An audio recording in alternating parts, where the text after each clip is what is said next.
Somewhere out there, a guy used to get paid to shoot dried peas at your window every morning. That was his entire job. And that's not even the strangest one on this list. Long before alarm clocks, before refrigerators, before running water, someone had to do these jobs by hand, every single day.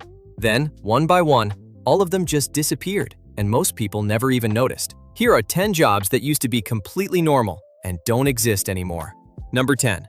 The knocker-upper. Every morning, in factory towns across England and Ireland, people paid someone else to wake them up. Knocker-uppers used long sticks to tap on bedroom windows, and some really did fire dried peas at the glass with a pea shooter, just like in our opening story. That story was about Mary Smith, a real knocker-upper from East London, who did this job for decades and reportedly kept going into the 1970s. She had to remember exactly which shift each customer worked, and she wouldn't leave until she saw them move inside. Cheap alarm clocks finally made the whole job pointless. Number 9. The ice cutter. Whole towns once depended on a small army of men who went out onto frozen lakes every winter with saws and hooks, cutting huge blocks of ice by hand. This was long before refrigerators existed. Workers packed the blocks in sawdust inside ice houses, where they could somehow last all summer. Some of that ice traveled much further than the next town over. One businessman shipped ice all the way from New England to India by ship, a trip so long that more than half of it melted before it arrived,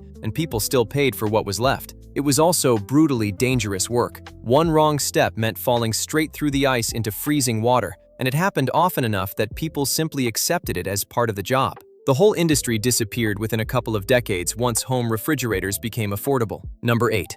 The Lector. In cigar factories, especially in Cuba and later in the US, workers rolled tobacco by hand for 10 or 12 hours a day in near total silence because talking slowed everyone down. So the workers put their own money together to pay someone to sit on a raised platform and read out loud newspapers, novels, political essays, for hours at a time. Lectors became small celebrities in some factories, and workers would actually vote on what book got read next. The job quietly disappeared once radios became common enough to do the same thing for free. Number 7.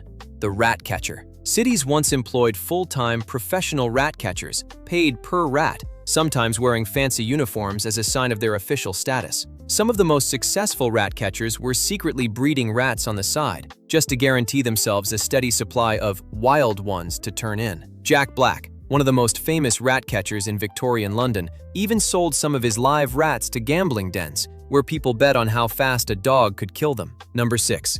The Leech Collector.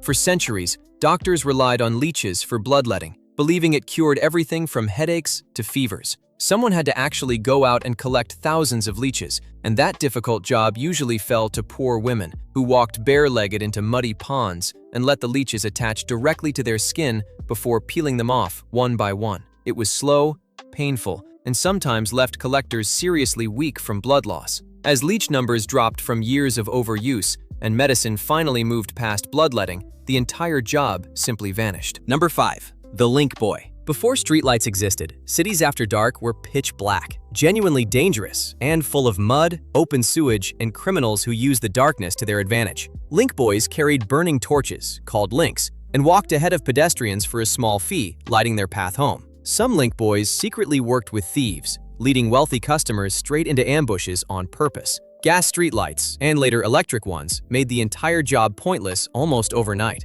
Number 4. The Resurrectionist. Medical schools desperately needed human bodies to teach anatomy, but there was almost no legal way to get them. So resurrectionists dug up freshly buried bodies at night and sold them straight to medical schools, no questions asked. The problem got so bad that grieving families began paying for iron cages, called mort safes, to be built directly over graves just to keep resurrectionists out. Some resurrectionists eventually got tired of all that digging and turned to murder instead, supplying bodies that had never been buried at all. Number 3. The Groom of the Stool. This was a real, official position in the English royal court. One person's entire job was to attend the king during his most private bathroom moments, handling every part of the process personally. Despite how it sounds, it was seen as one of the most important jobs in the palace, because it meant more private access to the king than almost anyone else had, and that access meant real political power. Grooms of the stool often became genuinely wealthy simply because of how much the king had to trust them. The role slowly disappeared as royal habits changed, and this kind of close personal service stopped being part of a monarch's daily life. Number 2.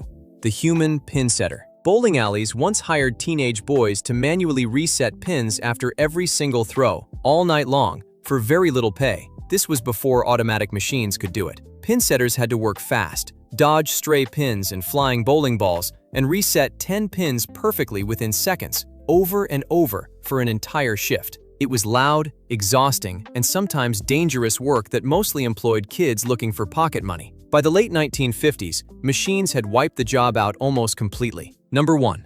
The Town Crier. Long before newspapers reached everyday people, town criers stood in public squares and shouted the news out loud for anyone in earshot. They announced new laws, royal announcements, market prices, and sometimes straight-up gossip, usually starting with a loud, "Oyez, oyez, oyez," to grab attention. Criers were legally protected too. Harming one was treated as a very serious crime against the king, since they were technically speaking on his behalf. As more people learned to read and newspapers became affordable, the need to shout the news out loud simply faded away. All 10 of these jobs were once completely ordinary, filling entire town squares and factory floors. Now, most people have never even heard of half of them. Which one surprised you the most? Let us know down in the comments. And if you want more forgotten pieces of everyday history like this, make sure you're subscribed, because this is just getting started.